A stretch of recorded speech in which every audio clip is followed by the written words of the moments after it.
Assalamualaikum warahmatullahi wabarakatuh. Perkenalkan, nama saya Fatwa Laila Al-Zahra dari kelompok 3. Di sini saya akan menjelaskan mengenai fungsi-fungsi manajemen dan aplikasinya. Konsep manajemen pendidikan apabila diterjemahkan pada pembelajaran di mana diartikan sebagai segala usaha atau tindakan pemimpin instruksional dalam sekolah dan tenaga pendidik sebagai pemimpin pembelajaran di kelas sedemikian rupa dilakukan guna mendapatkan hasil yang baik dalam rangka mencapai tujuan program sekolah dan juga tujuan pembelajaran.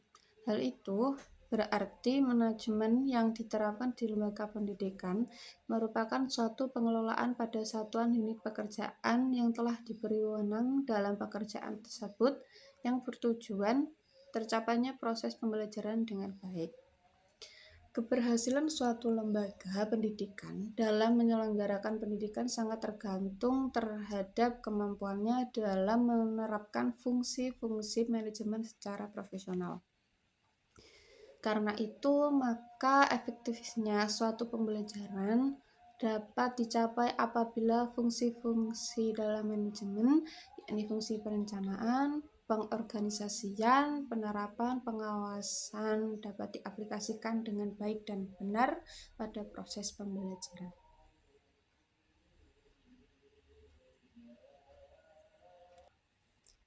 Manajemen mempunyai fungsi-fungsi tertentu dan bersifat tidak berwujud atau intangible. Hal tersebut tidak bisa dilihat, tetapi hasilnya dapat dirasakan, yakni pekerjaan dengan output yang baik, serta ada kepuasan sendiri, produk dan servisnya lebih baik. Para ahli berbeda pendapat dalam merumuskan fungsi manajemen, namun pada intinya terdapat beberapa persamaan. Yang pertama, menurut Skinner, fungsi manajemen meliputi planning, organizing, staffing, directing, and controlling. Yang kedua, Stephen P. Robin menyebutkan fungsi manajemen meliputi planning, organizing, leading, dan controlling. Menurut Mulyono, dalam proses implementasinya, manajemen mempunyai tugas-tugas khusus yang harus dilaksanakan. Tugas-tugas khusus itulah yang biasa disebut sebagai fungsi-fungsi manajemen. Yang keempat, menurut George R. Cherry, terdapat 5 kombinasi fungsi fundamental manajemen dalam rangka mencapai tujuan. Kombinasi A terdiri dari perencanaan atau planning. Yang berikutnya pengorganisasian organizing, memberi dorongan atau activating, dan pengawasan controlling. Kombinasi B terdiri dari perencanaan, pengorganisasian, memberi motivasi, dan pengawasan.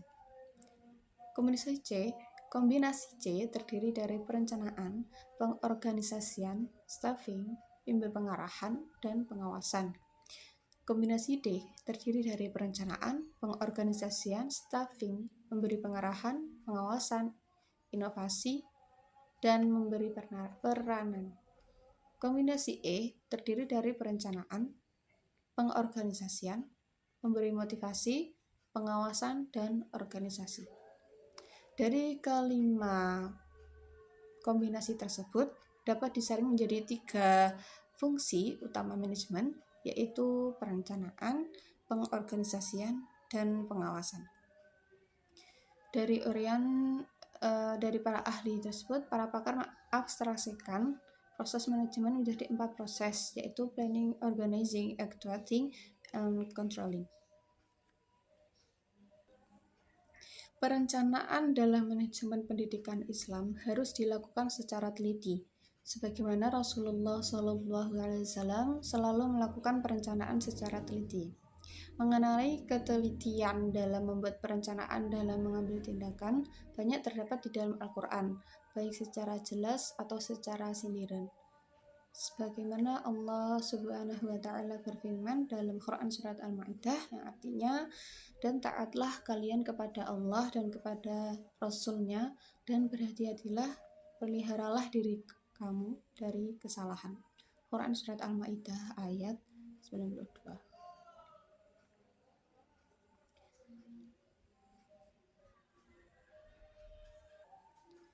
Merencanakan segala sesuatu secara baik dapat melahirkan keyakinan yang berdampak pada perbuatan yang sesuai dengan aturan serta bermanfaat, sehingga melakukan sesuatu perencanaan sangatlah diperlukan untuk menentukan arah masa depan suatu pendidikan, termasuk di dalamnya pendidikan Islam. Meningkatkan mutu pendidikan harus disertai perencanaan berupa prioritas utama dalam melaksanakan pendidikan berjalan secara efektif, dengan melibatkan semua unsur yang terlibat dalam proses pendidikan, masyarakat, dan bahkan peserta didik.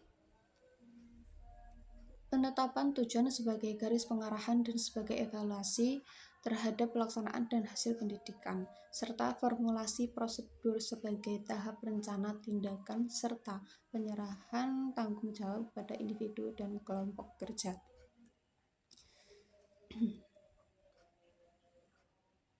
Tujuan dilaksanakan perencanaan adalah untuk menentukan tujuan kebijakan-kebijakan, prosedur, dan program serta memberikan pedoman secara cara pelaksanaan yang efektif dalam mencapai tujuan. Yang kedua, perencanaan bertujuan untuk menjadikan tindakan ekonomis karena semua potensi yang dimiliki terarah dengan baik kepada tujuan. Perencanaan adalah satu usaha untuk memperkecil resiko yang dihadapi pada masa yang akan datang. Perencanaan menyebabkan kegiatan-kegiatan yang dilakukan secara teratur dan bertujuan. Perencanaan memberikan gambaran yang jelas dan lengkap tentang seluruh pekerjaan. Perencanaan dapat dibedakan dalam 3 bentuk. Yang pertama, rencana global, yang kedua rencana strategis, dan yang ketiga rencana operasional. Rencana strategis adalah proses pemilihan tujuan organisasi, penentuan kebijakan dan program yang perlu untuk mencapai sasaran dan tujuan tertentu, serta menetapkan metode yang perlu untuk menjamin agar kebijakan dan program strategis itu dilaksanakan. Rencana operasional. Perencanaan operasional mempunyai fokus yang lebih sempit, jangka waktu yang lebih pendek, dan melibatkan manajemen tingkat bawah. Perencanaan operasional memusatkan perhatian apa yang akan dikerjakan pada tingkat pelaksanaan di lapangan.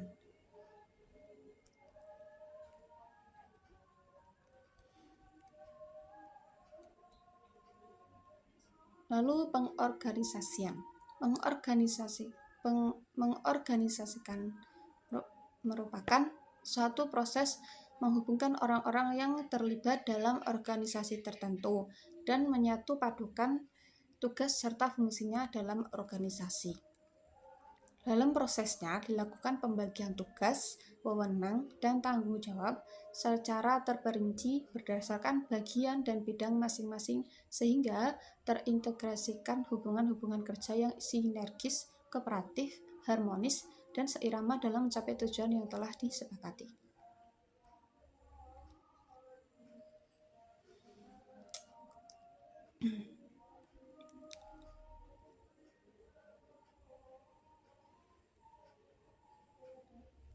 Dalam Quran Surat Al-An'am ayat 132 yang artinya, dan setiap orang memperoleh derajat-derajat seimbang tindakan yang dilakukannya, dan Tuhan kamu tidak lengah dari apa yang mereka lakukan. Ayat di atas secara jelas menjelaskan bahwa manusia dalam prakteknya berkarya sesuai keterampilan masing-masing, baik itu berupa ilmu yang mereka miliki ataupun pengalaman yang nantinya akan menjadikan mereka pada posisi yang tertentu.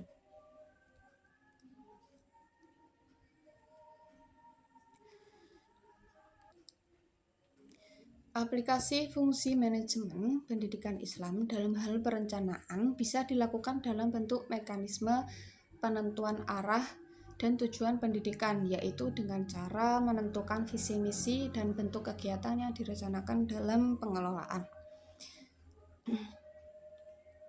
Yang pertama, visi sekolah dijadikan sebagai cita-cita bersama warga sekolah dan segenap pihak sekolah, mampu memberikan inspirasi dan kekuatan pada warga sekolah dan segenap pihak yang berkepentingan. Dirumuskan berdasarkan masukan dari berbagai pihak yang berkepentingan. Yang kedua, misi sekolah. Memberikan arah dalam mewujudkan visi sekolah sesuai dengan tujuan pendidikan nasional. Menjadi dasar program pokok sekolah, menekankan pada mutu layanan peserta didik dan mutu lulusan yang diharapkan oleh sekolah.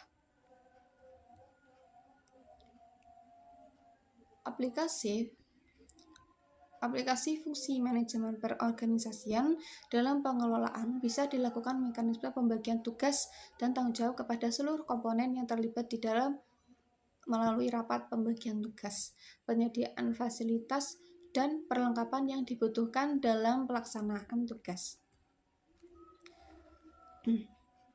Prosedur pengorganisasian menurut Sir James AF terdiri dari beberapa langkah, yaitu menguraikan setiap tugas yang diperlukan, memecah pekerjaan menjadi tugas-tugas logis, tetapkan mekanisme, awasi seberapa efektif organisasi itu.